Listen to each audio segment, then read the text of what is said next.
सत्तेच्या आहारी या भैरव मांत्रिकामुळे तुम्ही गेलात। हे कलियुग आहे आणि या कलियुगात परमेश्वराचं अस्तित्व जोपर्यंत सूर्य चंद्र या विश्वात अस्तित्वात आहे तोपर्यंत राहणारच आहे। फक्त परमेश्वरानं विश्वाच्या ठाई माणसाला पर्याय ठेवलेले आहेत।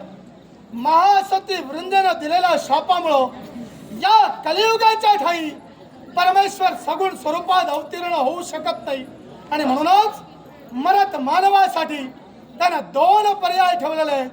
या विश्वाच्या ठाई अस्तित्वात असणाऱ्या 33 कोटी देवता त्या 3 ठिकाणी समान विभागल्या गेल्या। 11 कोटी स्वर्गात, 11 कोटी अंतरिक्षात आणि 11 कोटी देवता पाषाणात होय। ज्या 11 कोटी देवता अंतरिक्षात वास्तव्य करतायत, जो मनुष्य अंतर्बाह्य शुचिर्भूत असेल त्याच्या देहात त्या देवता प्रवेश करतील, ज्याला शिवकळा म्हणजे अवसार म्हटले जातील। पण मरत मानव या कलियुगात काय करू लागला?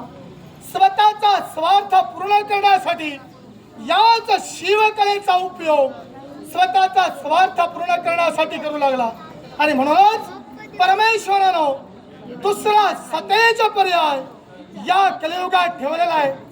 ज्या 11 कोटी देवता पाषाणात वास्तव्य करतायत, या गावागावाच्या ठिकाणी ग्राम देवतेचं मंदिर उभारलं गेलंय आणि त्या ग्राम देवतेच्या मंदिरात ग्राम देवतेची पाषाण स्वरूपानं पूजा अर्चा करण्यात येऊ लागले।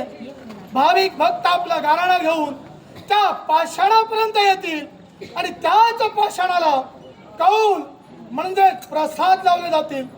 डाव्या उजव्या कौलानं पाषाणात वास्तव्य करणाऱ्या त्याच 11 कोटी देवता सद्भक्ताच्या दुःखाचं आणि संकटाचं निवारण करणार आहे।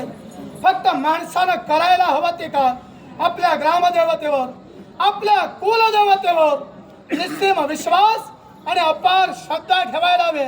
असं केल्यामुळं ती देवता संकट समयी सुद्धा तुम्हाला एवढं देणार आहे की अंतिमच्या समयी तुमच्याकडे मागायला सुद्धा काही उरणार नाही।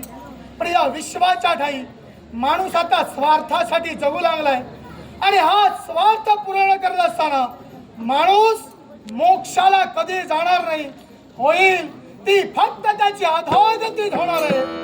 आणि म्हणूनच हे भैरव मांत्रिका